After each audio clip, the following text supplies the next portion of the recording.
சத்யதேவத்தின் நிகமைந்தனே விசுவாசிப்பேன் உம்மையே. சத்யதேவத்தின் ஏகமைந்தனே விசுவாசிப்பேன் உம்மையே. வரும் காலம் முழுவதும் கிருபை வரங்கள் பொழிந்திடுமே. வரும் காலம் முழுவதும் கிருபை வரங்கள் பொழிந்திடுமே. நன்றியோடு நான் துதி பாடுவேன் எந்த நேசுராஜனே. எனக்காய் நீர் செய்திட்ட நன்மைக்காய் என்றும் நன்றி கூறுவேன் நான். நன்றியோடு நான் துதி பாடுவேன் எந்த நேசுராஜனே.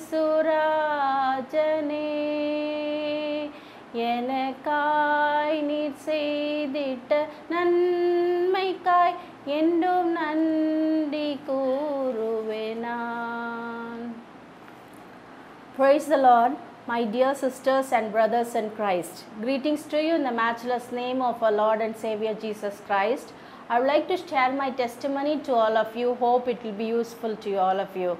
I was affected by coronavirus second wave, and I was admitted in the hospital, and I was coughing, and continuously I was coughing, and doctors told me that you have to take a scan, and I was taken to a place where the scan center was there, and the scan report came as COVID positive. And we went to the doctor's place at her home residence, and we showed the scan report and she told us to get admitted either in Jayashekaran or in Asaripallam Hospital. And we preferred Asaripallam Hospital because my cousin sister was a doctor there. And in the hospital around 12:30 in the night, I went inside the hospital with one hand the scan report, and the other hand I was having my Bible and my phone. I went inside and asked for a bed, and they told me bring the maris. Maris means patient, and I told I am the patient. They were making the dead body prepared, and at that bed they told me to go and lie down, and I lie down on the bed. And for another 2 hours nobody bothered about me, and I was just coughing and lying down. After 2 hours 2 nurses came and they gave me the oxygen cylinder, and they told me to lie down in one place. And I was coughing and praying and crying, and I asked whomever I know, I asked to pray, I asked them to pray for me. And I was just lying down like that, and nobody was there to take care of me. As my parents are very old, I told them not to come over there. So I am all alone. In front of me I am facing so many people were dying, and around 11 people died in front of me, and I saw all the death, and the fear crept inside me.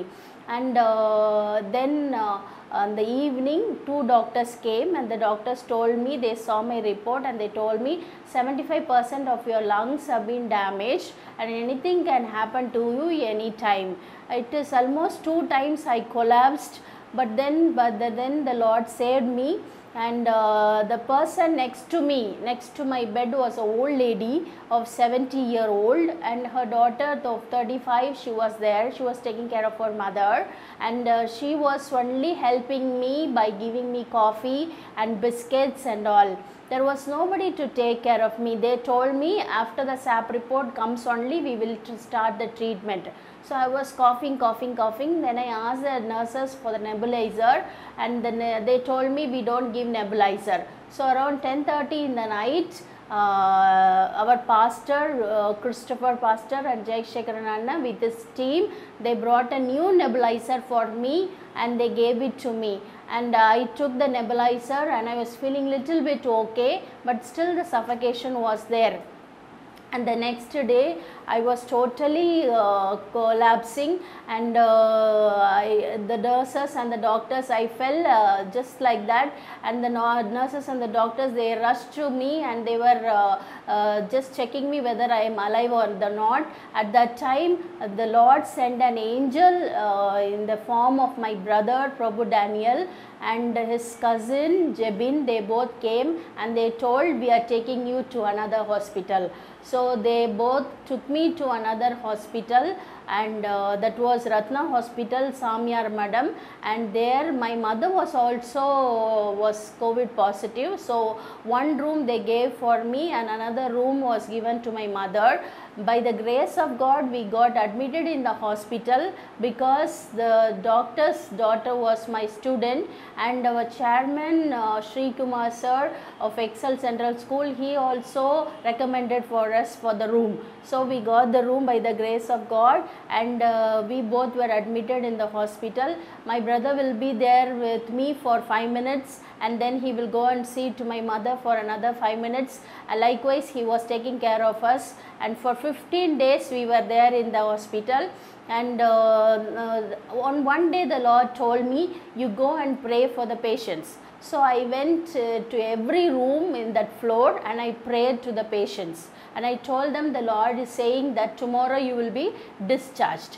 My brother was coming and shouting at my mother, go and call her, the patients are all COVID positive, severely affected patients. Then they called me and I went inside my room.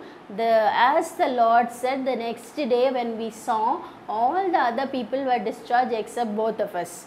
And on the 16th day we both were discharged, and the Lord healed us completely, and the Lord helped my daddy to pay all the bills, and it is a miracle that we both are still alive by the grace of God.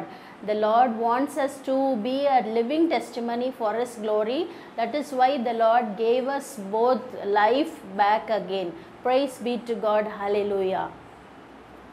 கர்த்தருடைய பரிசுத்த நாமத்துக்கு ஸ்தோத்திரம் உண்டாவதாக. என் அன்பின் உடன்பிறப்புகளாகிய நேயர் அனைவருக்கும் என் வாழ்த்துக்கள். இப்பொழுது நான் என்னுடைய செய்தியை ஆரம்பிக்கிறதுக்கு முன்னால் நாம் யாவரும் ஜெபிப்போம். கண்களை மூடி. கூயவனே கூயவனே படைப்பின் காரணனே களிமண்ணான என்னையுமே கண்ணோக்கி பார்த்திடுமே. கூயவனே கூயவனே படைப்பின் காரணனே களிமண்ணான என்னையுமே கண்ணோக்கி பார்த்திடுமே. வெறுமையான பாத்திரம் நான் வெறுத்து தள்ளாமலே நிரம்பி வழியும் பாத்திரமாய் விளங்க செய்திடுமே. வேதத்தில் காணும் பாத்திரமெல்லாம் இயேசுவை போற்றிடுதே. என்னையும் அவ்வித பாத்திரமாய் வனைந்து கொள்ளுமே. கூயவனே கூயவனே படைப்பின் காரணனே களிமண்ணான என்னையுமே கண்ணோக்கி பார்த்திடுமே. மண்ணாசையில் நான் மயங்கியே மெய்வழி விட்டகண்டேன். கண்போன போக்கை பின்பற்றியே கண்டேனில்லை இன்பமே. காணாமல் போன ஆட்டை என்னை தேடி வந்த தெய்வமே, வாழ்நாளெல்லாமும் பாதம் சேரும் பாதையில் நடத்திடுமே. கூயவனே கூயவனே படைப்பின் காரணனே, களிமண்ணான என்னையுமே கண்ணோக்கி பார்த்திடுமே. பரிசுத்தமும் அன்பு இரக்கம் நிறைந்த ஜீவனுள்ள எங்கள் அன்பின் பரலோக பிதாவே, இந்த மனமகிழ்ச்சியான நாளுக்காக நன்றி செலுத்துகிறோம் தகப்பனே. இம்முட்டாய் எங்களுக்கு நீங்கள் கொடுத்த சுகத்துக்காய், பலத்துக்காய், ஆசீர்வாதங்களுக்காய் நன்றி. கொண்டு வந்து இந்த இடத்துல தகப்பனை நிறுத்தி முது வார்த்தையை பேசத்தக்கதாய் அடியேனை தகுதிப்படுத்தினால் நன்றி செலுத்துகிறோம் தகப்பனே. தொடர்ந்து தகப்பனே இதை பார்க்கிற நேர் ஒவ்வொருவரையும் நீங்கள் ஆசீர்வதித்து வழிநடத்துங்க. இந்த நாளிலே தகப்பனே அப்பா, இந்த மாதத்துக்குரிய அப்பா செய்தி என்ன என்பதை, வாக்குத்தத்த செய்தி என்பதை தகப்பனே அடியேன் பேசும்போது உமது அன்பின் பிரசனம் ஒவ்வொருவரையும் மூடிக்கொள்ளணும், ஒவ்வொருவரையும் தாங்கணும், ஒவ்வொருவரையும் ஆசீர்வதித்து வழிநடத்த வேண்டும் என்று கெஞ்சி உமது பாதத்தை முத்தமிட்டு வேண்டிக் கொள்கிறேன். ஜீவனுள்ள எங்கள் அன்பின் பரலோக பிதாவே, ஆமேன். வாக்குத்தத்த செய்தியாக ஏசாயா தீர்க்கதரிசியின் புஸ்தகம் 43வது அதிகாரம் 2வது வசனம். ஏசாயா 43:2.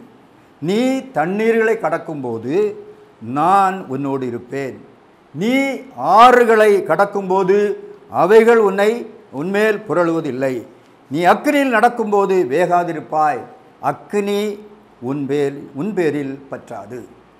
நீ தண்ணீர்களை கடக்கும்போது நான் உன்னோடு இருப்பேன், நீ ஆறுகளை கடக்கும்போது அவைகள் உன்மேல் புரளுவது இல்லை, நீ அக்கினியில் நடக்கும்போது வேகாதிருப்பாய், அக்கினி ஜுவாலை உன் பேரில் பற்றாது. இந்த வார்த்தைகள், இந்த ஆசீர்வாதமான இந்த வார்த்தைகளை பேசுவதற்கு முன் அடியனுடைய சாட்சியை 1-2 லைன்களில் சுருக்கி அடியன் சொல்லி விரும்பி ஆண்டுடைய சத்தியத்துக்குள் போகலாம் என்று நான் நினைக்கிறேன். சுமார் ஒரு 40 வருஷத்துக்கு முன்னால் எனக்கு முதலாக ஹார்ட் அட்டாக்கில் பாதிக்கப்பட்டேன். சென்னை கீழ்ப்பாக்கு மெடிக்கல் காலேஜில் உள்ள ஐசு வார்டில் அனுமதிக்கப்பட்டேன். அப்பொழுது அந்த இடத்துல நான் ஒரு சில நாட்கள் கழிக்கும்போது நிச்சயமாக இவர் இறந்து போவார் என்ற முடிவுக்கு வந்தது. எப்படி என்றால், ஒரு பிரபல தமிழ் வைத்தியர் என்னை பார்த்து, கையை பார்த்து, அவன் தேகமெல்லாம் கருத்து விட்டது, ஆதலால் நீங்கள் அவனுடைய சொந்தக்காரர்கள் எங்கிருந்தால் அவரிடத்தில் சொல்லிவிடுங்கள், அவன் இறந்து போவான் என்று சொல்லி. ஆனால் என்னுடைய மனைவி அழுகையோடு, ஆண்டவரே நீங்கள் உயிரை கொடுத்தால் நாங்கள் கடைசி வரைக்கும் உமது ஊழியத்தை செய்வோம் என்று சொல்லி ஒப்பு கொடுத்து நான் உயிர் பிழைத்தேன். திரும்பவும் ஒரு வருடத்துக்குள் திரும்ப அடுத்த அட்டாக். அந்த அட்டாக்கிலே நான் சந்தோஷம் ஹாஸ்பிட்டல், எக்மோர் என்ற ஆஸ்பத்திரியிலே ஐசியூவில் அட்மிட் பண்ணப்பட்டேன். அங்குள்ள அந்த சந்தோஷம் டாக்டர், அவருடைய மகன் ராய் டாக்டர் என்பவர் என்னுடைய ஸ்டூடெண்ட். அடுத்தால ரவி, அவருடைய இன்னொரு மகன், அவனும் நம்ம ஸ்கூலில் படித்த ஸ்டூடெண்ட் தான். அவர் தான் என்னை பார்த்தது, ரவி அவருடைய பெயர். அவரும் பார்த்துவிட்டு இவர் ரொம்ப சீரியஸாக இருக்கிறார் என்று சொல்லி கடைசியாக டாக்டர் சந்தோஷம் என்னுடைய மனைவி அழைத்து இவர் என்ன வேலை செய்கிறார் என்று கேட்டார். ஏதோ ஒரு ஸ்கூலில் ஃபிசிக்கல் எஜுகேஷன் டீச்சராக இருக்கிறாரு. அதன் பிறகு ஆண்டுடைய செய்தியை கொடுக்க போவார், பாட்டு பாடுவார், ஜெபிப்பார். இதுதான். அந்த உடனே அவங்கள கூப்பிட்டு அவர் சொன்னது, அம்மா இனிமேல் இவர் சத்தம் போட்டு பேசக்கூடாது, பாடக்கூடாது. இதோட அவர் எவ்வளவு தன்னை பத்திரமாக பார்க்க முடியுமோ அப்படி பார்த்தால் ஒருவேளை ஆண்டுடைய உயிர் கிடைக்கும் என்று சொன்னார். கடைசியாக திரும்பவும் இந்த இடத்துக்கு நான் வரப்போகிறேன். அடுத்தால 3rd அட்டாக். இன்னும் ஒரு மாதத்துக்குள்ளே ஐசியூ வார்டு விஹெச்எஸ் ஹாஸ்பிட்டல் அடையாறில் அட்மிட் பண்ணப்பட்டேன். அப்பொழுதும் ரொம்ப சீரியஸாக இருக்கும்போது ஒரு நர்ஸ் அம்மா என்னுடைய பக்கத்திலே உட்கார்ந்து நைட்டெல்லாம் ஜெபிப்பாங்க. அந்த அம்மா இந்த நாளில் இல்லை. எப்படியாவது ஆண்டவரே என்னுடைய சகோதரனை உயிரை கொடுக்கணும்னு ஜெபிப்பாங்க. அந்த ஜெபத்தின் எல்லாரும் ஜெபிப்பாங்க. ஜெபத்தின் மிகுதினால் நான் அங்கு சுகத்தை பெற்று வெளியே வந்தேன். இன்னும் நான் சொல்ல போனால் அந்த டாக்டர் என்னுடைய மனைவியை அழைத்து என்ன சொன்னார்னு சொன்னால், இனி அவர் என்ன செய்யக்கூடாது, இவ்விதமாக சத்தமிட்டு பேசக்கூடாது, பாடக்கூடாது, எங்கேயும் பிரசங்கம் பண்ணக்கூடாதுன்னு சொன்னவர் அதே டாக்டர் ஹார்ட் அட்டாக்கில் இறந்து போயிட்டார். அதன் பிறகு என்னுடைய ஸ்கூலுக்கு வரும்போது என்னுடைய ஃபிசிக்கல் டைரக்டர் ஒருத்தர் உண்டு, டேனியல்னு சொல்கிறவர். அவர் சொல்லுவார், எப்பா நீ விஆர் வாங்கிட்டு போயிருப்பா, ஏன்பா வந்து எங்களெல்லாம் தொந்தரவு பண்ணுறா நோய்க்கு பிறகுன்னு சொல்லி அடிக்கடியாக சொல்லுவார். நான் அப்போல்லாம் மன வேதனைப்படுவேன். ஒழுங்காக நம்ம சம்பளத்தை வாங்கிட்டு இருக்கும்போதே நம்ம என்ன செய்ய முடியும், குடும்பம் நடத்த முடியலை. இந்த விஆர் வாங்கி கிடைக்க ஸ்மால் சேலரியை கொண்டு எப்படி என்னுடைய குடும்பத்தை நடத்துவதுன்னு சொல்லி மிக வேதனை எடுத்தேன். அதே டேனியல் நான் ரிட்டையர்டாருக்கு முன்னாலே அவர் விஆர் வாங்கி அவரும் ஹார்ட் அட்டாக்கில் இறந்து போனார். இப்படி என்னை மிக வேதனைப்படுத்தினர். நேரே சொன்னவர்கள்லாம் ஹார்ட் அட்டாக்கில் இறந்து, ஆனால் அடியேன் இந்த நிமிஷம் வரைக்கும் எந்த விதமான பிரச்சனை இல்லாதபடி தேவன் என்னை வழிநடத்துகிறார். அல்லேலூயா சொல்லுவோமா? அல்லேலூயா, அல்லேலூயா, அல்லேலூயா. இனி ஆண்டவருடைய சத்தத்துக்கு போகலான்னு நினைக்கிறேன். இந்த முதலாவது நாம் பார்க்கும்போது, இந்த வேதத்தை பார்க்கும்போது, நீ தண்ணீரிலே கடக்கும்போது உன்னோடு இருப்பேன்னு சொல்கிறார். இப்போ நாம் இந்த வேதத்தின் சரித்திரத்தை நாம் பார்க்கும்போது, இஸ்ரவேல் ஜனங்கள் பார்வோனின் அடிமைத்தனத்திலிருந்து மீட்கப்பட்டார்கள். மீட்கப்பட்டு இப்போ கடைசியாக சமுத்திர தண்டையிலே இருக்கிறாங்க, தங்கியிருக்கிறாங்க. ஆனால் சமுத்திரத்தில் தங்கியிருக்கும்போது பின்னால் பார்க்கும்போது பார்வோனுடைய இருதயத்தையும் தேவன் கடினப்படுத்தி அவர் பார்வோனையும் அந்த சேனையை அழைத்து கொண்டு வந்திருக்கார்.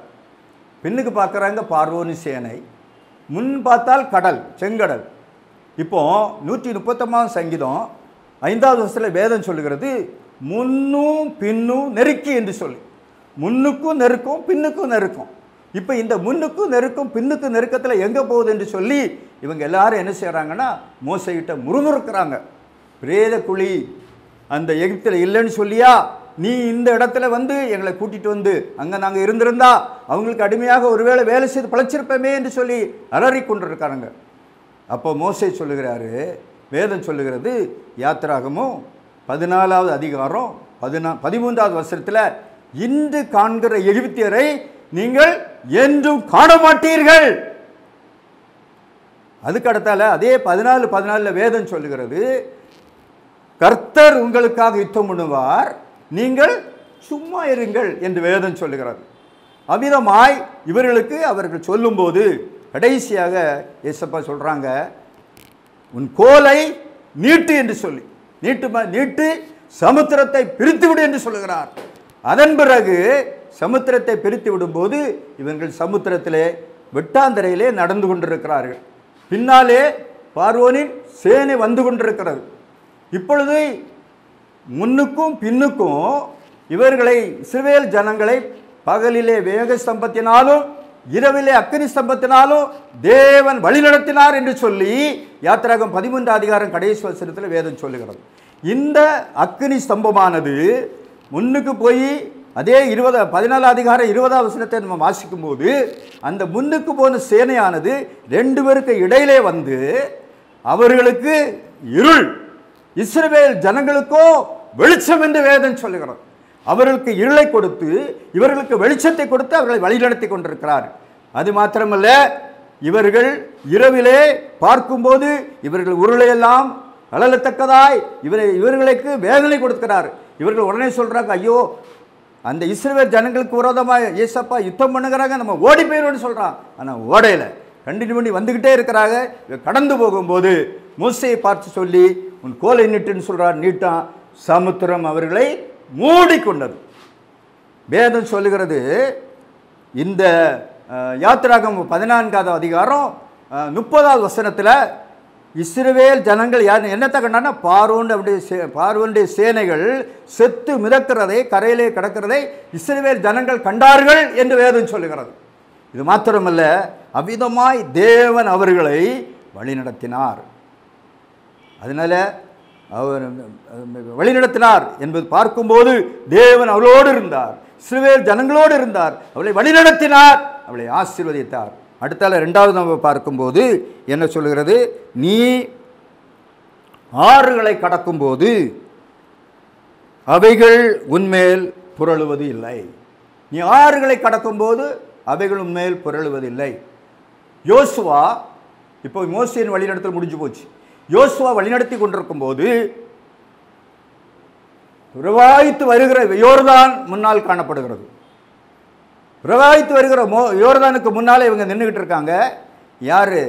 அந்த அந்த உடன்படிக்கை பெட்டியை தூக்கிட்டு வந்த ஆசாரியர்கள் முன்னுக்கும் இவர்களுக்கு பின்னாக வந்து கொண்டிருக்கிறாங்க.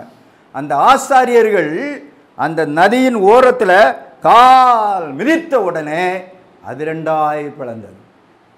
நிச்சயமாய் மீகா 2:13 வேதம் சொல்லுகிறது, தடைகளை நீக்கிற தடகர்த்தர் உன்னுக்கு முன்பாய் நடந்து போகிறார்.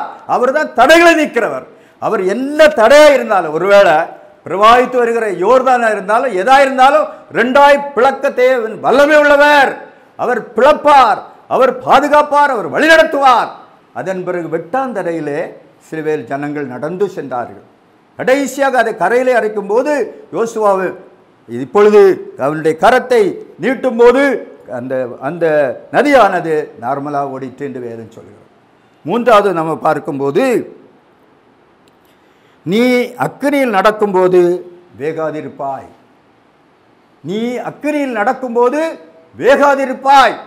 அக்கினி உன்னை சேதப்படுத்துவதில்லை. தானியேல் 3வது அதிகாரம் 1வது வசனத்தை நாம் வாசிக்கும் போது அந்த அந்த நேபுகாத் நேச்சார் 60 முழம் உயரமுள்ள 6 முழம் அகலமுள்ள ஒரு பொற்சிலையை செய்து தூரா இந்த இடத்துல வைத்தான். வைத்துக்கிட்டு அவனுடைய எல்லா அஃபீஷியல்ஸையும் அந்த பிரதிஷ்டைக்கு கூப்பிட்டான் என்று வேதம் சொல்கிறது. கூப்பிட்டு இப்பொழுது கிண்ணறக்காரன் 6 விதமான இன்ஸ்ட்ருமெண்ட்ஸை அவன் இயக்கும் போது நீங்கள் விழுந்து தாழ விழுந்து இந்த பொற்சிலையை கும்பிட வேண்டும் என்று சொல்லி இப்போ எல்லாரும் கும்பிடுறாங்க. ஆனால் சாதராக், மேஷாக், ஆபேத்நேகோ ஆண்டோடைய பிள்ளைகளை என்ன செய்யலை? வணங்கவில்லை. உடனே ராஜா கிட்ட போய் இதே மாதிரி கம்ப்ளைண்ட் பண்ணுறாங்க. அவங்கள அப்படி வணங்காதவங்கள அக்கினியிலே போடப்படும் என்று சொல்லி அவன் ராஜா சொல்கிறார். ஆனால் இவங்க சொன்ன உடனே, ஏன்னா இந்த காலங்களில் நம்ம பார்க்கும்போது எந்த குற்றம் என்ன செய்கிறாங்கன்னு தான் மெயினாக ஆட்கள் பார்த்துக்கிட்டே இருப்பாங்க. அதுவும் ஊழியக்காரன்னா நிச்சயமாக பார்ப்பாங்க. அப்போ நம்ம இன்னும் ஆண்டவருக்குள்ள இருக்கும்போது பரிசுத்தமாக நிற்கணும், கடைசி வரைக்கும் நிற்கணும். தேவன் பலன் தருவார். இப்பொழுது நம்ம பார்க்கும்போது கடைசியாக அவனை வரவழைக்கிறாங்க. யார்? அந்த 3 பேரையும் வரவழைத்து ராஜாவுக்கு முன்னுக்கு நிறுத்துறாங்க. நிறுத்தின உடனே ராஜா சொல்கிறாரு, இப்பொழுது அதே 6 விதமான இதுகளும் முழங்கப்படும், நீ என்ன செய்யணும்? உளுந்து கும்பிடணும்னு சொல்கிறாங்க. அப்போ இவர் சொல்கிறாரு, தானியேல் தீர்க்கதரிசியின் புஸ்தகம் அல்லேலூயா 3வது அதிகாரம் 17-18 நாம் பார்க்கும்போது, நாங்கள் ஆராதிக்கிற எங்கள் தேவன் எங்களை தப்புவிக்க வல்லவராய் இருக்கிறார். அவர் எரிகிற அக்கினி சூளைக்கும் ராஜாவாகி உம்முடைய கைக்கும் நீங்களாக்கி விடுவிப்பார். விடுவிக்காமற் போனாலும் நாங்கள் உம்முடைய தேவர்களுக்கு ஆராதனை செய்வதும் இல்லை, நீர் நிறுத்தின பொற்சிலையை பணிந்து கொள்வதும் இல்லை என்று சொல்கிறாங்க. கடைசி வரைக்கும் அவங்க இதுதான். ஆனால் உடனே ராஜா உக்கிர கோபம் கொண்டு அந்த சூளையை என்ன சொல்கிறான்? 7 மடங்கு அதிக சூடாக்க சொல்கிறான். சூடாக்கி மிலிட்ரியில் உள்ள நல்ல திடகாத்திரமான ஆட்களை கொண்டு வந்து இவங்க 3 பேரையும் கட்டி அந்த அக்கினிக்குள்ளே போடப்படுகிறார்கள். அக்கினியில் போடப்பட்ட பிறகு அங்கு ஏசப்பா வந்து நின்று 4 பேராய் அந்த அக்கினியிலே உலாவிக் கொண்டிருக்கிறார்கள். இதை அந்த ராஜா பார்க்கிறான். என்ன இது புதுசாக இருக்குது, நம்ம போட்டதே 3 பேர், ஆனால் இவங்க வந்து 4 பேர் உலாவிக் கொண்டிருக்கிறார்கள் என்ன என்று பார்க்கும்போது நம்ம அவனே ஒரு சாட்சி சொல்கிறான். என்ன சாட்சி சொல்கிறான்னா, அப்பொழுது நேபுகாத்நேச்சார் வசனித்து சாதராக், மேஷாக், ஆபேத்நேகோ என்பவருடைய தேவனுக்கு ஸ்தோத்திரம், அவர்கள் தங்களுடைய தேவனை தவிர வேறொரு தேவனை சேவித்து பணியாமல் அவரையே நம்பி ராஜாவின் கட்டளையை தள்ளி தன் சரீரங்களை ஒப்புக்கொடுத்ததினால் அவர் தமது தூதனை அனுப்பி தம்முடைய தாசரை விடுவித்தார் என்று வேதம் சொல்லுகிறோம். அப்போ எரிகிற சூளைக்கும் தேவன் விடுவிக்கிறதுக்கு வல்லவராய் இருக்கிறார். நிச்சயமாய் இந்த நாளிலே இவ்விதமான இந்த மாதத்திலே உங்களுக்கு ஒரு ஆசீர்வாதமான செய்தியை அடியேன் கொடுப்பதற்கு காரணம் என்னன்னு சொன்னால், நிச்சயமாய் தேவன் இந்த நாளிலே உங்களை இந்த மாதத்தில் ஆசீர்வதிப்பார். நிச்சயமாய் உங்களுக்கு தேவ ஆசீர்வாதம் உண்டு. அது எந்த விதமான மாற்றம் இல்லை. இந்த வசனம், இந்த வாக்குத்தத்தமாகிய இந்த வசனத்தை நீங்கள் ஞாபகமாய் வைத்துக் கொள்ளுங்கள். ஏசாயா 43வது அதிகாரம் 2வது வசனம். அந்த வசனத்தை நீங்கள் எப்பொழுதும் உங்கள் மனதிலே வைத்துக்கொண்டு சொன்னால், நீ தண்ணீர்களை கடக்கும்போது நான் உன்னோடு இருப்பேன், நீ ஆறுகளை கடக்கும்போது அவைகள் உன்மேல் புரளுவதில்லை, நீ அக்கினியில் நடக்கும்போது வேகாதிருப்பாய், அக்கினி ஜுவாலை உன்னை பற்றாது. அது மாத்திரமல்ல, இந்த நாட்களிலே நாம் பார்க்கும்போது கடைசி நாட்களில் நாம் நின்று கொண்டிருக்கிறோம். கடைசி நாட்களில் என்ன நடக்கும் என்பது அது நடந்து கொண்டிருக்கிறது. ஏனென்று சொன்னால், கடைசி நாட்களில் என்ன நடக்கும் என்று வேதம் சொல்கிறது. மத்தேயு 24 அதிகாரம், மார்க்கு 13, 2 தீமோத்தேயு 3 அதிகாரம் 1-5 வரைக்கும் வாசிக்கும் போது கடைசி நாட்களில் என்ன நடக்கும் அது நடந்து கொண்டிருக்கிறது. காரணம் என்னன்னு சொன்னால், அன்பு தணிந்து போயிற்று. பணத்தில் மனிதன் முக்கியத்துவமாக கொடுத்து அலைந்து கொண்டிருக்கிறான். எல்லாவற்றுக்கு மேல் பணாசை காரணம். அதனால தான் எங்களெல்லாம் ஒரு ஒன்று இல்லாதபடி வச்சிருக்கிறார். அல்லேலூயா, ஆண்டவருக்கு ஸ்தோத்திரம் சொல்லிட்டுக்கிறேன். காரணம் என்னென்னா, எனக்கோ என்னுடைய மனைவிக்கோ என்னுடைய மகளுக்கோ கால் வைக்கிறதுக்கு இந்த தேசத்தில் பூமி கிடையாது. நீங்கள் எங்களுடைய அக்கௌண்ட்டை பார்த்தீங்கன்னா, இப்போ நீங்கள் நேரே பார்த்தீங்கன்னா எங்களுக்கு வந்து பென்ஷன் அக்கௌண்ட்டில் ஒரு 1000 ரூபாய் இவ்வளோ தான் இருக்கும். எந்த சேவிங்கும் கிடையாது. காரணம், அந்த பணத்துக்கு நாங்கள் எங்களுடைய வாழ்க்கையிலே முக்கியத்துவம் கொடுக்க இல்லவே இல்லை. தேவன் இந்த ஏசப்பா இந்த உலகத்தில் வந்த உடனே முதலாவது அவருடைய பிரசங்கத்தை நீங்கள் பார்ப்பீங்கன்னு சொன்னால், மத்தேயு 4வது அதிகாரம் 17ஆம் வசனத்தில், மனந்திரும்புங்கள் பரலோக ராஜ்யம் சமீபித்திருக்கிறது. அவர் இந்த உலகத்துக்குள்ள வந்த உடனே மனந்திரும்புங்கள் என்று சொன்னார். அப்போ மனந்திரும்புங்கள் சொன்னால் பாவத்திலிருந்து திரும்புதல். பாவத்திலிருந்து ஒருவன் மனம் திரும்பணும். அப்போ உலகம் வந்து பாவத்துக்குள் இருந்து கொண்டிருக்கிறது. மனுஷன் பாவம் செய்து கொண்டிருக்கிறான். அப்போ பாவத்திலிருந்து முதல்ல என்ன செய்யணும்? விடுதலை பெறணும் என்று சொல்லி முதல் அவருடைய பிரசங்கத்தை பார்த்தா பாவத்திலிருந்து விடுதலை என்று பேசுகிறார். அது மாத்திரமல்ல, இன்று நாம் பார்க்கும்போது நம்ம குடும்பங்களில் என்ன இருக்கணும்னு சொன்னால், தனி ஜெபம் இருக்கணும், குடும்ப ஜெபம் இருக்கணும், காலையில் குடும்ப ஜெபம் இருக்கணும், சாயங்காலத்தில் குடும்ப ஜெபம் இருக்கணும். இந்த நாட்களிலே நாம் பார்க்கும்போது எங்கு பார்த்தாலும் அந்த குடும்ப ஜெபமோ அல்லது தனி ஜெபமோ இல்லை. ஒருவேளை நீங்கள் நினைக்கலாம், இன்று காலையில் என்ன எடுத்துக்கிட்டா அதிகாலை 3 மணிக்கு, எத்தனை ஆண்டுகளாய் அதிகாலை 3 மணிக்கு எந்திரிச்சு இந்த எல்லாருக்கும் ஏ டு செட் எல்லா ஊழியக்காரங்க, தெரிஞ்சவங்க, தெரியாதவங்க பேர்களெல்லாம் சொல்லி அடியேன் இன்று வரைக்கும் செபித்திருக்கிறேன். அது மாத்திரமல்ல, என்னை பார்த்து, நாங்கள் இப்போ நாகர்கோவில் ஒரு வீட்டில் வாடகைக்கு இருக்கோம், என்னை பார்த்து எதிர்த்தாப்பில் எங்களுடைய அண்ணன் பிடி முத்திருக்கிறார். அவருக்கு 87 வயசாகுது. அவர் என்னை பார்த்து, தம்பி 3 மணிக்கே எந்திரிச்சு ஜெபம் பண்ணுறாருன்னா, இன்றைக்கி நான் அதிகாலையில் 2:30 மணிக்கு எந்திரிச்சிட்டேன். அங்கே பார்க்கும்போது அவர் ஒரு 5 நிமிஷத்துக்கு இடையில் 2:35க்கே எந்திரிச்சிட்டார் ஜெபம் பண்ணுவதற்கு. அவருடைய வயசு என்ன? 87 வயசில் அவர் வேதத்தை முதல் வேதத்தை வாசிக்கிறாரு. அது ஒரு ஜெபிக்கிறார். நாங்கள் 3 மணிக்கு நான் எந்திரிக்கும் போது முதல் அடியேன் பார்ப்பது வேத புத்தகம் தான், வேறு எதையும் பார்க்கிறது இல்லை. காரணம், ஒருவேளை நீங்கள் நினைக்கலாம், அநேகர் காலையில் எந்திரிச்சிட்டாங்கன்னா என்ன பார்ப்பாங்க? செல்லிலே தான் கண்ணை முழிப்பாங்க, செல்லுதே வச்சுட்டு பார்த்துட்டு இருப்பாங்க.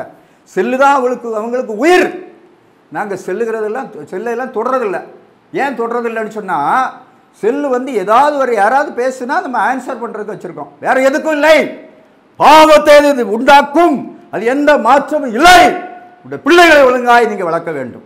இன்றைக்கு இருக்கிற தலைமுறை பெற்றோர்கள் தன்னுடைய பிள்ளைகளை கவனமாய் வளர்க்க வேண்டும்.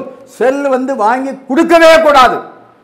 ஒருவேளை நீங்கள் வாங்கி கொடுத்தா நீங்கள் கண்காணிக்கணும், அவங்க என்ன செய்கிறாங்க, செல்லை என்னத்தை பார்க்குறாங்க. ஒருவேளை சொல்லுவாங்க, நாங்கள் எங்களுடைய சப்ஜெக்டை பார்க்குறோம், அதை பார்க்குறோம், இது பார்க்குறோன்னு சொல்லுவாங்க. சப்ஜெக்டே பார்க்குறங்க, நீங்கள் நன்றாக யோசித்து பாருங்கள். அது பாவத்துக்குரியது. அந்த செல் பழக்கம் இருக்கவே கூடாது. பிள்ளைகளை அதை என்கரேஜ் பண்ணாதுங்க. என்ன வந்தாலும் சரிதான். பெற்றோர்கள் இதில் கவனமாக இருக்கட்டும். அதனால தான் நாங்கள் காலையில் எந்திரிச்ச உடனே செல்ல கிள்ளையெல்லாம் தொடர்றதே கிடையாது. நேர போய் ஆண்டவருடைய சமூகத்தில் முகத்தை கழுவிட்டு பல்ல விளக்கிட்டு நேரே முதல் வேதத்தை தூக்கி வேத வசனங்களை வாசித்து அதன் பிறகு ஜபிப்பது வழக்கம். இன்றும் காலையில் செய்திருக்கிறேன். என்னுடைய வயசு 76.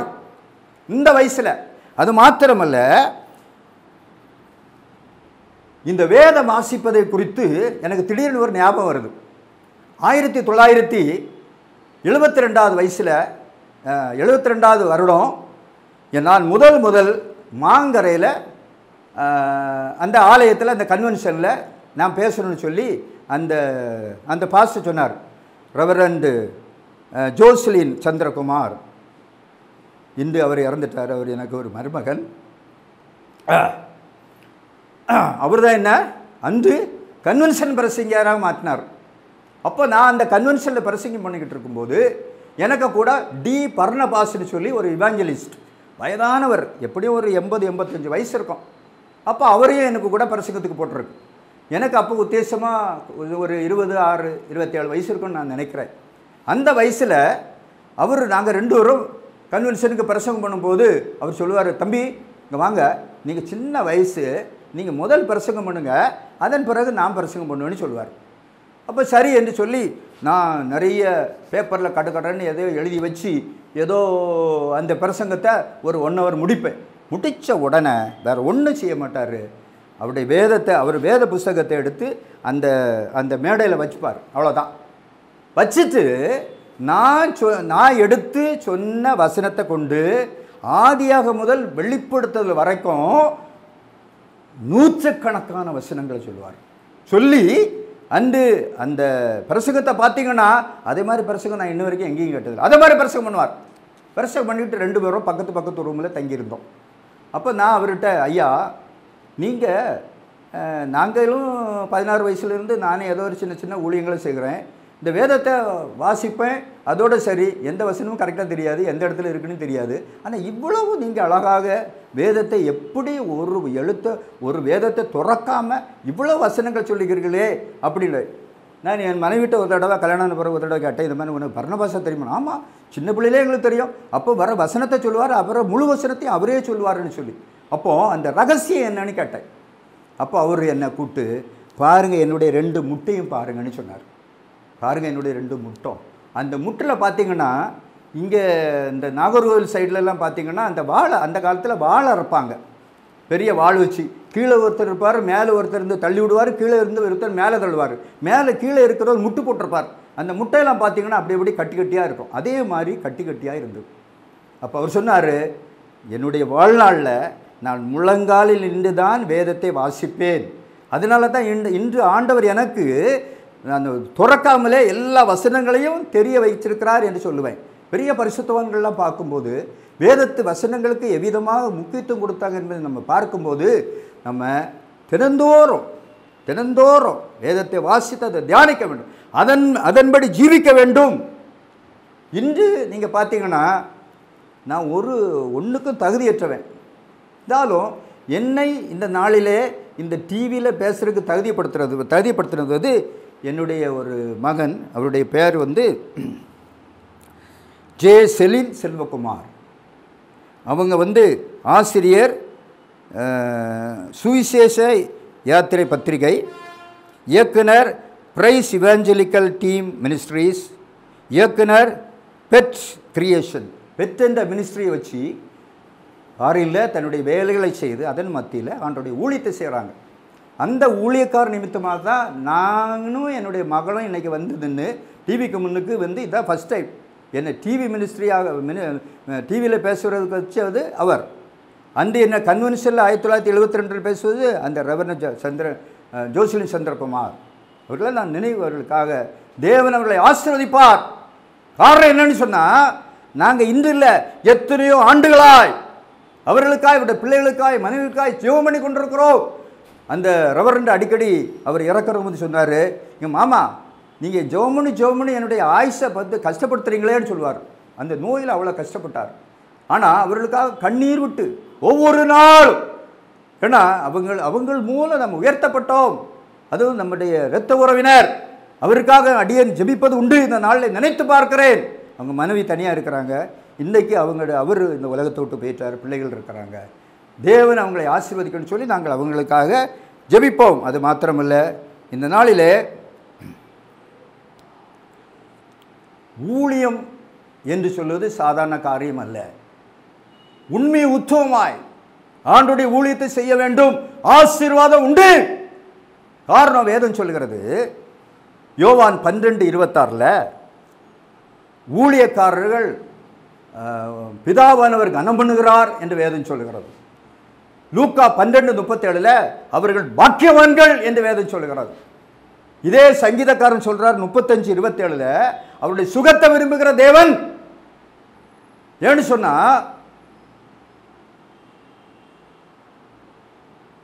மல்கியா தீர்க்கதரிசியின் புஸ்தகம் 3வது அதிகாரம் 17-18 நான் வாசிக்கும் போது, அவர் தமது சம்பத்தை தேர்க்கிற நாளிலே ஊழியம் செய்தவனுக்கும் செய்யாதவனுக்கும் வேறுபாடை அன்று காண்பீர்கள். நிச்சயமாய் அதுதான் ஊழியம் செய்தவனுக்கு என்ன ஆசீர்வாதம். ஏன்னு சொன்னால் ஏசப்பா இந்த இதில் சொல்லுவார். எப்படின்னா மார்க் 16:15 நம்ம வாசிக்கும் போது, நீங்கள் சகல இடங்களுக்கு போய் ஏசப்பாவுடைய ஊழியத்தை செய்யுங்கள்னு சொல்லுவார். சகல இடங்கள் உலகமெங்கும் போய் சர்வ சிருஷ்டிக்கும் அப்படி சுவிசேஷத்தை பிரசங்கிங்கள் என்று வேதம் சொல்லுகிறார். உனக்கு எனக்கும் இந்த நாளிலே கடைசி நாட்களிலே கடமை ஊழியம் செய்ய வேண்டும். ஊழியம் செய்தால் ஆசீர்வாதம் உண்டு. ஒருவேளை நீங்கள் நினைக்கலாம், சந்ததியாய் தேவன் ஆசீர்வதிப்பார். ஏன்னா கடைசி நிமிஷத்தில் நாம் நின்று கொண்டிருக்கிறோம். கடைசி நாட்கள், இது கடைசி நிமிஷம். இந்த கடைசி நிமிஷத்தில் வீணாய் நம்முடைய நேரங்களை செலவழிக்காதவாறு, வீணாய் நம்முடைய நேரங்களை பொழுதுபோக்காதவாறு, வீணாய் நம்முடைய காசுகளை வீணாய் செலவு பண்ணாதவாறு நீங்கள் கொடுத்து பாருங்கள். வேதம் சொல்லுகிறது மத்தேயு 7:7 தேவனுக்கு கொடுத்து பார், அப்பொழுது தேவனை ஆசீர்வதிப்பார். அது எந்த சந்தேகமும் இல்லை. ஏன்னு சொன்னால் எங்களுடைய வாழ்க்கையில் எப்படியெல்லாமோ சம்பாதிச்சு, எப்படியெல்லாமோ 2-3 வீடு கட்டி 2-3 ஏக்கர் இடத்த வாங்கியிருக்கலாம். அதெல்லாம் எங்களுடைய வேலை. ஏன்னு சொன்னால் நன்றாக யோசித்து பாருங்கள். இந்த வேத புத்தகம் ஒன்று இருக்குது. இது 1963 வருஷம் நான் ஸ்காட் கிறிஸ்டியவ ஹைஸ்கூலில் படிக்கும்போது டெய்லி அடிக்கடியாக நான் குறும்பு பண்ணுவேன்னு சொல்லி ஹெட்மாஸ்டர்கிட்ட கொண்டு என்னை அடிக்க விடுவாங்க. அவர் எழுதிடுவார், 3 கட்ஸ்ன்னு எழுதுவார். அங்கே இன்னொரு ஐடிஆர்னு ஒரு வாத்தியார் இருப்பார், அவர் தான் எங்களை அடிப்பார். அப்போ சொல்லுவார், என்னப்பா அடிக்கடி வாரியே, உனக்கு வேறு வேலையே இல்லையான்னு சொல்லுவார். அப்போ தான் சொன்னார், ஒரு நாள் என்கிட்ட சொன்னார், இந்த வேத புத்தகத்தை நீ வாங்கினேன்னா ஆண்டவர் உன்னை நடத்துவார்னு சொன்னார். நான் 2.5 ரூபாய்க்கு வாங்கின வேத புத்தகம் என்னைக்கு 1963 வருஷம். இன்றும் இதை வாசித்து கொண்டிருக்கிறேன். இந்த வேத புத்தகமானது என்னை வழிநடத்துகிறது. அதுதான் நாங்கள் இன்னைக்கு தைரியமாக நின்று ஆண்டவருடைய வசனத்தை சொல்ல முடியுது. ஏன்னு சொன்னால் உள்ள பெட்டியில் அந்த புலிக்களை சொல்லுவாங்க, பெட்டியில் இருந்தால் தான் சட்டியில் ஏதோ அந்த அகப்பையில் வரேன்னு சொல்லுவாங்க. அதனால் உள்ளே இருந்தால் நிச்சயமாய் ஆசீர்வாதம் உண்டு. அதில் எந்த விதமான மாற்றம் இல்லை. நீ நன்றாக யோசித்து பாருங்கள். கடைசி நாட்களுக்கு நம்ம நின்று இருக்கிறோம். இந்த கடைசி நாட்கள் நிச்சயமாய் ஆண்டவருடைய ஊழியத்தை செய்ய வேண்டும். ஒருவேளை என் மகன் இந்த செலின் செல்வகுமார் பாருங்கள், நான் அங்கே இருந்து உழைக்கிறார், நாங்கள் பார்ப்பேன். அங்கே ஓடுவார், இங்கே ஓடுவார், 24 hours. ஏன்னா எங்களுக்கு வயசான காலங்களில் அளவோடு தான் ஓட முடியும். அந்த அளவுக்கு ஓட முடியாது. என்றாலும் மற்றவர்களுக்காய் கண்ணீர் விட முடியும். 126 சங்கீதம் 5:6 வேதம் சொல்கிறது, கண்ணீரோடு விதைக்கிறவன் கம்பீரத்தோடு அறுப்பான், அள்ளி தூவி விதை சுமந்து கொண்டு அழுது கொண்டு போனாலும் தான் அறுத்த அரிகளை சுமந்து கொண்டு கம்பீரத்தோடு வருவான் என்று வேதம் சொல்கிறது. கம்பீரமான அறுவடைவனுக்கு வேண்டுமா? நிச்சயமாய் கண்ணீர் வடி, பிள்ளைகளுக்காய் கண்ணீர் வடி, தேசத்துக்காய் கண்ணீர் வடி. இந்த நாட்களிலே எலெக்ஷன் நடக்கிறதே, எப்படி எலெக்ஷன் என்ற காரியங்கள்லாம் உங்களுக்கு நல்லா தெரியும், நான் சொல்ல வேண்டிய அவசியம் இல்லை. அதற்காக கண்ணீர் விடுத்து ஜெபிங்கள். அங்கே நடக்கிற காரியங்களெல்லாம் நான் சொல்ல விரும்பலை. இந்த மாதிரி இன்னைக்கு நார்த் இந்தியாவெல்லாம் இந்த மாதிரி விட்ட ஊழியக்காரர்கள் காடுகளிலும் அந்த மலைகளிலும் அலைந்து திரிந்து ஊழிய செய்கிற ஊழியக்காரர்கள் என்ன பாடுபடுத்துகிறார்கள்? எனக்கு தெரியும், நாங்கள் ஒரு 40 வருஷத்துக்கு முன்னால் சென்னையில் இருக்கும்போது ஒரு நாள் எங்கள் சிஎஸ்ஐ சர்ச்சில் கன்வென்ஷனுக்கு வந்திருந்தார் தொட்டண்ணான்னு சொல்லி. ஒரு பெரிய மந்திரவாதின்னு சொன்னால் அந்த மந்திரவாதின்னு ஏதோ அவருக்கு ஒரு பட்டம் கூட உண்டு. மந்திரவாதியின் தலைவனா மந்திரவாதி சீஃப்னு சொல்லுவார். ஏதோ அந்த பிஎல் பட்டம் மாதிரி ஒரு நல்ல பெரிய பட்டம் படைச்சவர். அவர் ஆண்டவரை ஏற்றுக்கொண்டு அவருடைய மனைவியோடு 3 நாள் கன்வென்ஷன் எங்கள் ஊரில் கன்வென்ஷன் பேச 3 நாள் எங்கள் வீட்டில் தான் தங்கியிருந்தார். அப்போ இந்த மந்திரவாதங்களை பற்றியெல்லாம் சொல்லுவார். சொல்லி அப்போ நான் பார்த்த நாட்களை நினைக்கிறேன். இப்போ ரீசெண்டாக அப்போ என்ன செய்வார்னா, எங்கள் வீட்டில் இருக்கும்போது ஒவ்வொரு நாளும் இந்த வேத புத்தகத்தை அப்படியே ஒரு 100 நேரமாக முத்துவார். ஏப்பா இந்த ஆளுக்கு என்னமோ பிடிச்சிட்டு போலுன்னு நான் நினைப்பேன். அந்த நேசிக்கிறது. கடைசியாக ரீசெண்டாக ஒரு 1 இயருக்குள்ளே நான் ஏதோ ஒரு புக்கை படித்தேன். அவரை மரத்தில் கட்டி ஆர்எஸ்எஸ்காரங்க அடித்து கொண்டிருக்காங்க. இரத்த சாட்சியாய் மறித்திருக்கிறார். இன்றைக்கு நார்த் இந்தியா அல்லது ஒவ்வொரு இடங்களில் பார்க்கும்போது ஊழியக்காரர்கள் படுகிற வேதனை உங்களுக்கு தெரியாது. இந்த நாளிலே இங்கே நல்ல வசதியோடு நம்ம வாழுகிறோம், நல்லா சாப்பிட்றோம், நல்லா தூங்குகிறோம், ஏதோ ஊழியத்தை செய்கிறோன்னு சொல்லி உலகத்தை ஏமாத்துறோம். இதுதான் வேலை. இன்றைக்கு காடுகளிலும் மலைகளிலும் ஊழியம் செய்கிற அந்த மிஷினரிகள் படுகிற வேதனைகளை நம்ம பார்க்கும்போது அவர்களுக்காய் கண்ணீர் விடுங்கள். இந்த ஆகார் பெர்சபா வனாந்திரத்தில் ஆதியாகமம் 21:17 வேதம் சொல்கிறது, சத்தமிட்டு அழுதாள் என்று வேதம் சொல்கிறோம். 18ஆம் வசனத்தில் நீ நிறைந்த துறவை தேவன் காட்டினார். உனக்கு காட்ட வேண்டும் என்று சொன்னால் நீ கண்ணீர் வடிச்சுதான் ஆகணும். கண்ணீர் வடி, பிள்ளைகளுக்காய் வடி. ஒருவேளை அன்னைக்கு ஒரு பெரிய பிரசங்க, நான் பேர் சொல்ல விரும்பலை, தாத்தா பாட்டிக்கு என்ன வேலை கிடையாதுன்னா பேரம் பேத்தியை பார்க்குற வேலையே கிடையாதுன்னார். நாங்கள் கொஞ்சம் ஸ்ட்ரிக்ட். ஏன்னு சொன்னால் நாங்கள் டீச்சராக இருந்து நான் 37 வருஷம் என் மனைவி எச்சமாக இருந்து நான் எச்சமாக இருந்து டீச்சராக இருந்து எங்களுக்கு பழக்கம் இருக்கிறதுனால எல்லோரும் பர்ஃபெக்டாக இருக்கணும். அது ஸ்கூலாக இருக்கட்டும், அது ஆலயமாக இருக்கட்டும், இருக்கிற இடமா இருக்கட்டும், இதை நாங்கள் பார்ப்போம். இதில் நாங்கள் கண்ணு கருத்துமாக இருப்போம். இன்றைக்கு உள்ள நாட்களில் ஏழைகளுடைய அவருடைய எண்ணங்கள் அவருடைய செயல்களை பார்க்கும்போது இப்போ இதை மாதிரி ஒரு பெரிய பரிசுத்தவான் இப்படி சொல்லித்தாரேன்னு சொல்லி எனக்கு கொஞ்சம் வருத்தம் தான். ஆனால் நாங்கள் இப்போ எனக்கும் ஒரு பேரன் இருக்கான். அவன் பிஎஸ்சி 3rd இயர் படிக்கிறான். அவன்கிட்ட ஏன்னா அவன் என்னென்ன செய்கிறான்றதை ஒவ்வொரு நாளும் நான் பார்ப்பேன். பார்க்கும்போது அப்போ சில நேரத்தில் கொஞ்சம் கோவம். இப்போ சுத்தமாக நிறுத்திட்டேன். காரணம் என்னென்னா அவங்க அம்மா இருக்காங்க, அது பார்த்துக்கிட்டோம். நம்ம அம்மா நம்மளுக்கு பேரப்பிள்ளை, அதனால் சொல்லி அன்பாக இருக்கணும்னு சொல்லி நாங்கள் கொஞ்சம் நம்ம சிஸ்டத்தையே மாற்றிட்டோம். காரணம் பெரிய பரிசுத்தவான் அந்த வார்த்தை சொல்லும்போது அதை நம்ம கீழ்ப்படிய வேண்டும் என்று சொல்லி இப்போ நாங்கள் சுத்தமாக பேரப்பிள்ளையை பற்றி பேசுகிறதே கிடையாது. அவனே ஆனால் நல்லா இருக்கான். நாங்கள் ரொம்ப அன்பாக இருக்கா இன்னும் அன்பாக இருக்கான். இருந்து பாருங்கள், தேவன் நிச்சயமாய் உங்களை வழி நடத்துவார். அதில் எந்த மாற்றமும் இல்லவே இல்லை. இன்னும் நம்ம பார்க்கும்போது இந்த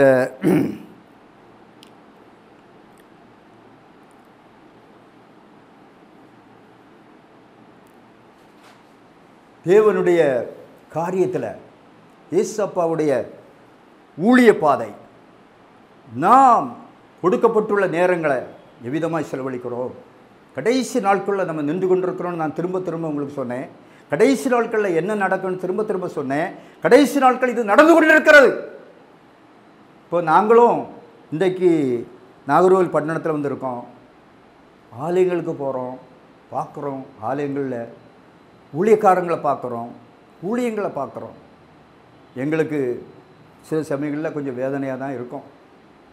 காரணம் அடியார்கள் ஏழை மகன் இப்போ பாட்டு போன பிறகு அவர் சின்ன பிள்ளையாக இருக்கும்போது ஒரு மெட்ராடர் வேன் வாங்கி 17 வருஷத்துக்கு மேலே நாங்கள் தெருப்பிரசங்கம் பண்ணிக்கிட்டு தெரிஞ்சோம். அப்போது ஒரு தடவை செங்கல்பட்டுலையா ஆமாம் ஏதோ ஒரு இடத்துல ஒரு இந்த சோத்து துணி கட்டிட்டு தருவாங்களே, அது என்னன்றது எனக்கு சரியாக தெரியல. அந்த இடத்துக்கு முன்னால் நின்று நான் தான் பிரசங்கம் பண்ணேன். அப்போது நான் என்ன நினச்சேன், இதில் கொஞ்சம் குழப்பம் வருமோ என்று நினச்சி நாங்கள் தைரியமாக நின்று பிரசங்கம் பண்ணோம். நாங்கள் போகிற இடத்துலலாம் என்ன செய்வோம்னா ராத்திரி தெருவிலே பிரசங்கம் பண்ணி தெருவிலே படுப்போம். அநேக நாட்கள் எங்களோட வாழ்க்கையை நான் நினச்சி பார்க்குறேன், என்னோடய ஊழியத்தின் பாதையை நான் நினச்சி பார்க்குறேன். ஆனால் அதைகளெல்லாம் ஒரு ஏஜில் நாங்கள் செய்ததுனால தேவன் இந்த நாளிலே ஆசீர்வதித்திருக்கிறார். காரணம் ஒருவேளை நான் மறிச்சிருந்தால் 40 வருஷம் இருக்கும். 40 வருஷம் ஆயிருக்கும். 40 வருஷத்துக்கு முந்தைய மறித்து போயிருக்க வேண்டவன் இன்றைக்கும் உயிரோடு இருக்கேன்னு சொன்னால் அது ஆண்டவர் கொடுத்த அருள். அல்லேலூயா சொல்லுவோமா? அல்லேலூயா சொல்லுவோமா?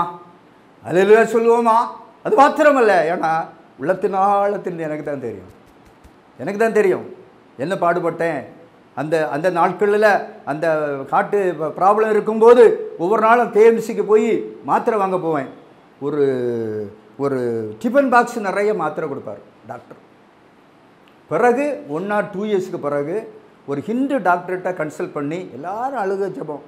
அவர் சொன்னார், இந்த மாத்திரையெல்லாம் என்மேல் தூக்கி போடுங்கன்னு. பல வருடங்களாய் 20, 30, 35 வருடங்களாய் ஒரு மாத்திரை கூட எடுக்காமல் அடியன் இருந்தேன். இந்த நாட்களிலே திரும்பியும் ஒரு மாதிரி ஏதோ ஒரு சொரப்பு வருமானம் இருக்கிற மாதிரி சொல்லி டாக்டர்கிட்ட போனால் அவர் மாத்திரையை எழுதி கொடுத்துருக்கார், எதுக்குன்னு தெரியல. ஆனால் தேவ பிள்ளைகள், தேவ பலன், தேவ பிள்ளைகளை அவர் பாதுகாப்பார், அவர் வழி நடத்துவார். ஒருவேளை எரேமியா வந்த இதில் வேதம் சொல்லுகிறது, உன் தாயின் கற்பத்தில் உருவாக்கும் முன் அறிந்தேன். நம்மளை அறிந்து கொண்ட தேவன். எபேசியர் 1:4 வேதம் சொல்லுகிறது, உலக தோற்றத்துக்கு முன் கிறிஸ்துவுக்குள் உங்களை தெரிந்து கொண்ட ஒரு நோக்கம் உண்டு. அந்த நோக்கத்தை தேவன் நிறைவேற்றுவார், உடைய வாழ்க்கையில நிறைவேற்றுவார். உன்னை ஆசீர்வதிப்பார். ஆசீர்வதி எந்த விதமான மாற்றமும் இல்லை. ஒருவேளை இந்த மாதத்தின் முதல் நாள் என்று சொல்லி இந்த வாக்குத்தத்தத்தை நான் சொல்லி, அது மாத்திரமல்ல தொடர்ந்து ஆண்டவருடைய காரியங்களுக்காய் நான் செலவிட்டதை நான் நினைத்து பார்க்கிறேன். காரணம், மணிக்கு என்னை விட்டாக்கி எனக்கு மினிமம் ஒரு 3 ஹவராவது பிரசங்கத்துக்கு வேணும். நான் இங்கே எத்தனை அவர்களை முடிக்கணும்னு சொல்லி கொஞ்சம் பயத்தோடு தான் அப்படி இப்படின்னு கொஞ்சம் வார்த்தைகள் அங்கே என்னுடைய சாட்சியை மாத்திரம் சொன்னாலே இன்றைக்கி 2-3 நாளைக்கு சொல்லிகிட்டு இருக்கலாம். அவ்வளவு தேவன் எங்களுக்கு உதவி செய்திருக்கிறார். கடந்த நாளிலே ஒரு 4 நாளைக்கு முன்னால் என் மனைவியை பார்த்திங்கன்னா திடீர்னு எனக்கு காப்பி தர்றதுக்கு ஆற்றினான். காலையில் ஆற்றிட்டு நான் அப்போ தான் வெளியில் போய் கல்கோயிலில் போய் ஜோம் பண்ணிட்டு வரேன். காலையில் 6-7 மணிக்கு வந்து பார்த்தா இந்த முட்டிலேருந்து இது வரைக்கும் அப்படியே வெந்து போயிருக்கிறது. அப்படியே ஊற்றிட்டான் காப்பியை. அப்போ ஏதோ கொடுத்து அந்த மருந்தை போடுங்க இந்த மருந்தை போடுங்கன்னு போட்டாங்க.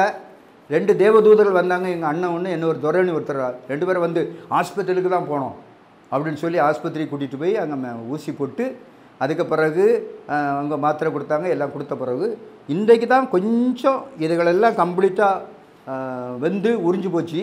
என்ன இந்த முட்டு பக்கத்தில் என்ன அப்படியே இருக்கிறது. எந்த ஆபத்துகள் வந்தாலும் தேவன் நம்மை பாதுகாப்பார். காரணம் என்னென்னா அவர் நினச்சி பார்ப்பார். ஏன்னா எஸ்ஐகே ராஜா சொல்கிறாரு, ஏசாயா வந்து எஸ்ஐகே ராஜாட்ட என்ன சொல்கிறாருன்னா, உங்கள் வீட்டு காரியத்தை ஒழுங்குபடுத்தும், நீங்கள் உங்களுடைய காரியங்கள்லாம் முடிஞ்சிச்சுன்னு சொல்கிறார். 1 ராஜாக்கள் 18வது அதிகாரம் 1 வசனத்தில் 2 வசனத்தில் அவர் சுவர்புறமாய் திரும்பி என்று வேதம் சொல்கிறார். சுவர்புறமாய் ஏசாயா 38 3வது வசனம், அவர் சுவர்புறமாய் திரும்பி நான் செய்ததை நினைத்தருளுங்கன்னு சொல்லி ஏசப்பாட்டு கெஞ்சிறாரு. நினைத்தருளுங்க, நான் செய்ததை நினைத்தருளுங்க. ஒருவேளை இன்றைக்கி அநேகர் ஆஸ்பத்திரியில் சீரியஸாக இருக்கும்போது சீரியஸாகிடுறாங்க. சீரியஸாக இருக்கும்போது என்ன சொல்கிறாங்கன்னு சொன்னால், அந்த நேரத்தில் அவங்க என்ன சொல்கிறாங்க, நான் ஆண்டருடைய ஊழியத்தை செய்வேன். அவர் கேட்பார், தம்பி நீ இவ்வளோ நாள் என்னப்பா செய்தா? எனக்கு தெரியும் ஒருத்தர், எனக்கு தெரிஞ்ச ஒரு உறவினர், ஒரு ஆளுக்கும் 10 பைசா கொடுக்க மாட்டார். ஏழைகளுக்கு 1 ரூபா கொடுக்க மாட்டார். ஏழைகளுக்கு 1 ரூபா கொடுக்க மாட்டார்.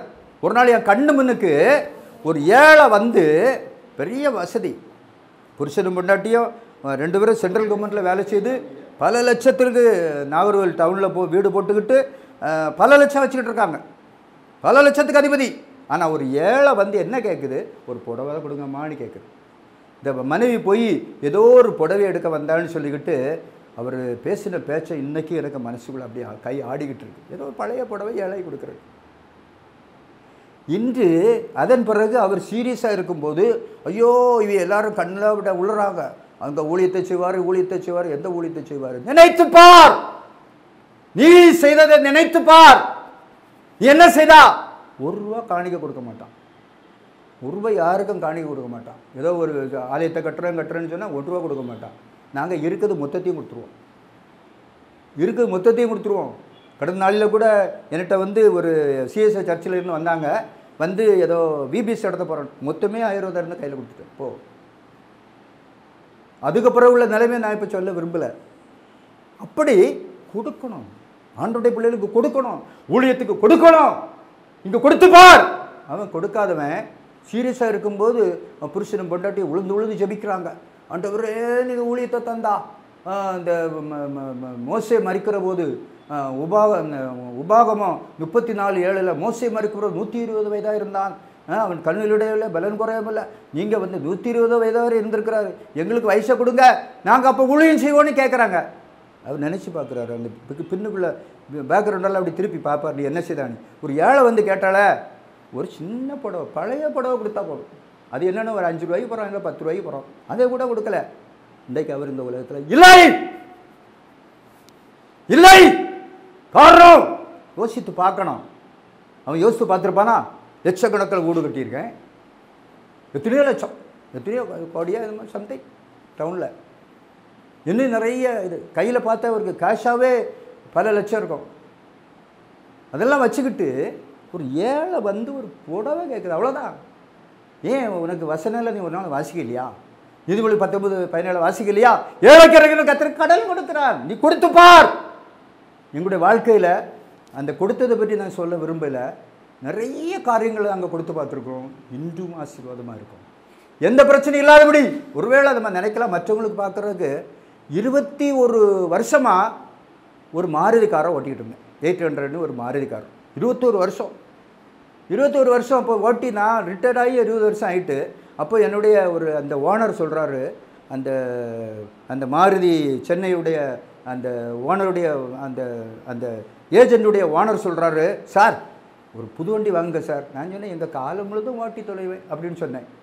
திடீர்னு இந்த மாதத்தில் நான் ஓட்டிக்கிட்டு, அப்போ 20 வருஷம் முடிஞ்சு போச்சு, என்ன 5 வருஷம் எக்ஸ்டெண்ட் பண்ணணும் கவர்மெண்ட்டில், அப்போ தான் நம்ம ஓட்ட முடியும்.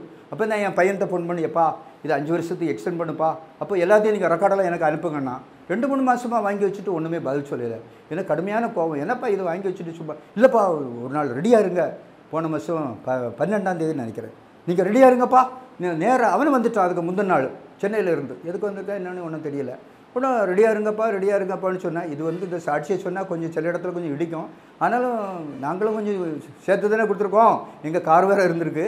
ஆனால் நேராக எங்களை இரவு வேளையில் நேராக எல்லோரும் மாருதி அந்த ஏதோ ஷோரூமுக்கு புறப்பட்டு வாருங்க.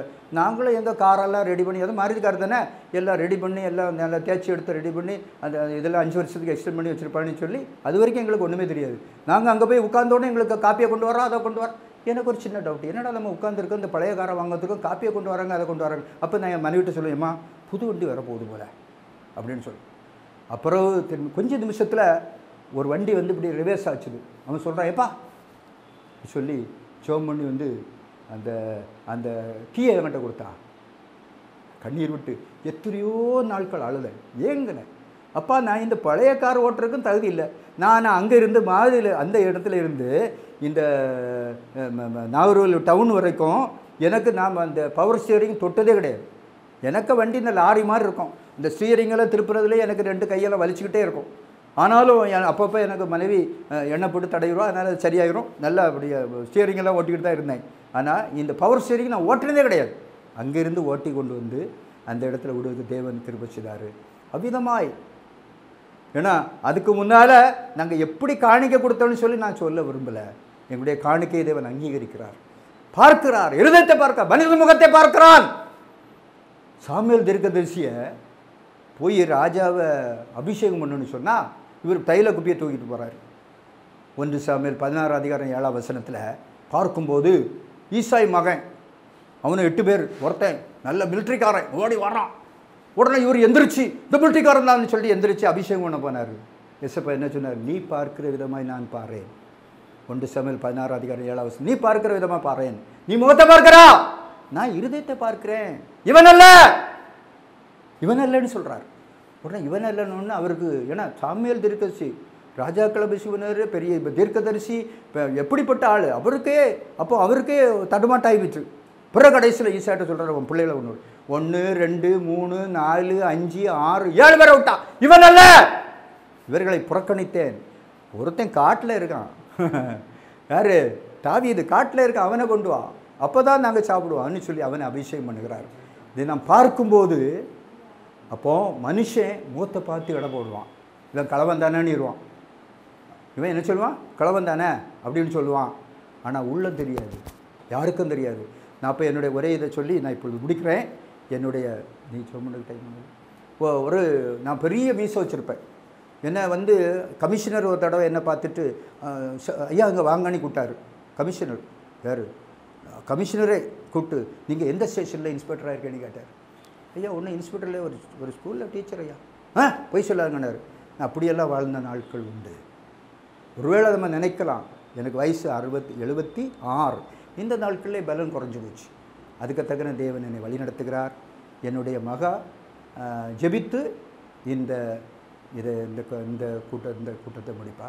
தேவன் தாமே இந்த வார்த்தைகளை ஆசீர்வதிப்பாராக. நிச்சயமாய் தேவன் ஆதியாகமம் 22:17 படி இந்த ஆபிரகாமை அழைத்து வானத்து நட்சத்திரையா கடற்கரை வனத்திரையா பெருகப்படுவேன் என்று சொன்ன தேவன் உங்களை ஆசீர்வதிப்பாராக, ஆசீர்வதிப்பாராக, ஆசீர்வதிப்பாராக. ஆமென். ஜெபம் செய்வோம். எங்களை அதிகமாய் நேசிக்கிற நல்ல தகப்பனே, இந்த நல்ல வேளைக்காமக்கு ஸ்தோத்திரம் ஏசப்பா. இந்த மாதத்தின் ஏசப்பா 1ஆம் நாள் ஆண்டவரே ஏசப்பா நீர் ஆண்டவரே ஒரு மாதத்தை முடித்து ஒரு மாதத்தின் திறவை எங்களுக்கு தந்ததுக்காக உமக்கு ஸ்தோத்திரம் ஏசப்பா. இவ்வளோ நேரம் உம்முடைய வார்த்தைகளை கேட்க நீர் எங்களுக்கு கிருபை தந்ததுக்காக உமக்கு நன்றி ஆண்டவரே. நாங்கள் தண்ணீர்களை கடக்கும் போதும் அது எங்கள் மேல் புரளுவதில்லை என்று நீங்கள் சொல்லியிருக்கீங்க ஏசப்பா. ஆறுகளை கடக்கும் போதும் அது எங்கள் மேல் ஒன்றுமே செய்யாது என்று சொல்லி, அக்கனியில் நடக்கும்போது நாங்கள் வேகாது இருப்பாய் என்று சொல்லியிருக்கீங்களே, அது எங்கள் மேல் பற்றாது ஏசப்பா. நாங்கள் எந்த குடும்பத்தில் ஏசப்பா இந்த உலகத்தில் எந்த சூழ்நிலை இருந்தாலும் ஏசப்பா நீங்கள் எங்கள் கூட இருந்தால் ஏசப்பா எங்களுக்கு ஒன்றுமே அணுகாது ஆண்டவரே. ஏசப்பா விசேஷமாக நாங்கள் இந்த எலெக்ஷன்ஸ்க்காக ஜெபிக்கிறோம். தேவனுடைய கர்த்தருடைய கிருபையால் ஆண்டவரே எல்லாரும் ஓட்டு போட்டு ஆண்டவரே நல்ல ஒரு நாள் வரும்படி நீங்கள் கிருபை தர வேணும் ஆறு ஜெபிக்கிறோம் ஏசப்பா. அதே மாதிரி யார் யார் பலவீனமாக இருக்காங்களோ அவங்களுக்கு விசேஷமாக ஜெபிக்கிறோம் ஆண்டவரே. ரீமா ரபா ஷமா தரவார பீலி பிரிபி ஷிக்கானமான மரபா ரீமா தரமா ரிபரவார பலி பிரி பிரி பிரிபி ஷியாந்தர தினிமி ஷிக்கான மரபா ரீமா ரபா திரமினி மினிமி ஷியான மரபா திரமி ஷியான மரபா அனமரபரி பிரி பிரி பனமரபா தினிமினி மினிமி ஷியான மரபரபா. ஆண்டவரே என்னென்ன எந்தெந்த இடத்துல பலவீனம் இருக்கோ அந்த பலவீனம் எல்லாம் நசனாக இயேசு கிறிஸ்துவின் நாமத்தினால சபிக்கப்பட்டு போகட்டும் ஏசப்பா. தேவனுடைய வல்லமை இறங்கட்டும் ஆண்டவரே. உச்சம் தலையிலிருந்து உள்ளம் கால் வரைக்கும் ஆட்டுக்குட்டியான ரத்தம் பூசப்படட்டும் ஏசப்பா. சங்கார தூதன் கடந்து செல்லட்டும் ஏசப்பா. பலவீனமாய் போய் ஆண்டவரை யாரெல்லாம் கடன் தொல்லையில் இருக்காங்களோ அவங்களுக்கு அந்த கடன் தொல்லையெல்லாம் மாறி போகட்டும் ஏசப்பா. ஏசப்பா அதே மாதிரி ஹாஸ்பிட்டல்ஸ்ல இருக்கவங்களுக்காக ஜெபிக்கிறோம். தேவனுடைய கரவை அவங்களோட இருக்க வேணும் மாறி ஜெபிக்கிறோம். அந்த ஹாஸ்பிட்டல்ல இருக்கிறவங்களுக்கு எல்லாருக்கும் பலனை தேவன் தர வேணும் மாறு ஜெபிக்கிறோம் ஆண்டவரே. அப்பா மக்கு தேவனுடைய கரம் ஆண்டவரே ஒவ்வொருவருடைய இருக்க வேண்டும் ஆறு ஜெபிக்கிறோம். நான் உன்னை ஆசீர்வதிப்பேன் என்று சொல்லியிருக்கீங்க ஏசப்பா. ஆபத்து காலத்தில் என்னை நோக்கி கூப்பிடு, நான் உன்னை விடுவிப்பேன், என்னை மகிமைப்படுத்துவா என்று சொல்லியிருக்கீங்க ஏசப்பா. எங்களுக்கு ஒரு ஆபத்துன்னு வரும்போது உண்மை நோக்கி கூப்பிடும்படி தேவன் அவர்களுக்கு கிருபை தர வேண்டும் ஆறு ஜெபிக்கிறோம் ஏசப்பா. இவ்வளவு இடங்கள் ஆக்சிடென்ட்ஸ் நடக்கிறது ஏசப்பா. அந்த ஆக்சிடென்ட்ஸ் எல்லாம் நீங்க நிறுத்தி போடுங்க ஆண்டவரே. இந்த ஆக்சிடென்ட்ஸ் நடக்காதபடி மொல்லமா வண்டி ஓட்டும்படி தேவன் கிருபை தர வேண்டும் ஆறு ஜெபிக்கிறோம் ஆண்டவரே. கேன்சர் வியாதியால கஷ்டப்படுறவங்களுக்காக ஜெபிக்கிறோம். இந்த கேன்சர் வியாதியிலிருந்து விடுதலை தர வேண்டுமாறு ஜெபிக்கிறோம் ஏசப்பா. ஏசப்பா அது மாதிரி டயாலிசிஸ் பண்றவங்களுக்காக ஜெபிக்கிறோம். அவங்களுக்கு அந்த வியாதியிலிருந்து விடுதலை கொடுக்க வேண்டுமாறு ஜெபிக்கிறோம் ஏசப்பா. ஊழியக்காரங்களுக்காக ஜெபிக்கிறோம் ஏசப்பா. அப்பா அநேக இடங்கள்ல செய்யற மிஷனரி பணித்தளங்களுக்காக ஜெபிக்கிறோம். அந்த பணித்தளங்கள்ல தேவனுடைய வல்லமை இறங்க வேண்டுமாறு ஜெபிக்கிறோம் ஆண்டவரே. மக்க ஸ்தோத்திரம். தேவனுடைய கடைசி நாட்களா இருக்கிறபடியால் ஆண்டவரே நாட்கள் ஆண்டவரே சமீபமாக இருக்கிறபடியால் காலத்தை பிரயோஜனப்படுத்திக் கொள்ளுங்கள் என்று சொல்லியிருக்கிறது ஏசப்பா. இந்த நாட்களிலே ஆண்டவரை நாங்கள் காலங்களை பிரயோஜனப்படுத்திக் கொள்ள தேவன் எங்களுக்கு கிருபை தர வேண்டுமாறு ஜெபிக்கிறோம் ஆண்டவரை. ஊழியக்காரர்களை ஆசீர்வதிங்க, ஊழியத்தை எடுத்து பயன்படுத்துங்க ஏசப்பா. எந்தெந்த இடங்களுக்கெல்லாம் இயேசுவின் நாமம் அறிவிக்கப்படாம இருக்கோ அந்த இடங்களுக்கெல்லாம் இயேசுவின் நாமம் அறிவிக்கப்பட தேவன் கிருபை தர வேண்டுமாறு ஜெபிக்கிறோம் ஆண்டவரை. பொறுப்பேற்றுக் கொள்ளுங்க, வழி நடத்துங்க ஆண்டவரை. அப்பா எல்லாரையும் கரத்துல ஒப்படைக்கிறோம். தேவன் பொறுப்பேற்றுக் கொள்ளுங்க, எங்க குடும்பத்தையும் கரத்துல ஒப்படைக்கிறோம். நீ தந்தை ஆண்டவரே இந்த ஸ்லாக்கியத்தை தந்த செலின குடும்பத்தை கரத்துல ஒப்படைச்சு ஜெபிக்கிறோம் ஆண்டவரே. மகனை ஆசீர்வதிங்க, கைடு செய்யற வேலையை ஆசீர்வதிங்க, செய்யற ஊழியத்தை ஆசீர்வதிங்க ஆண்டவரே. பொறுப்பேற்றுக் கொள்ளுங்க, வழி நடத்துங்க. மீட்பர் இயேசுவின் மூலம் ஜெபிக்கிறோம் ஜீவனுள்ள நல்ல பிதாவே, ஆமேன். என் ஆத்மாவே கர்த்தரை ஸ்தோத்திரி, என் முழுமையோட பரிசுநாமத்தை ஸ்தோத்திரி. என் ஆத்மாவே கர்த்தரை ஸ்தோத்திரி, கர்த்தர் செய்த சகல உபகாரங்களும் மறவாதே. ஆமேன், ஆமேன், ஆமேன்.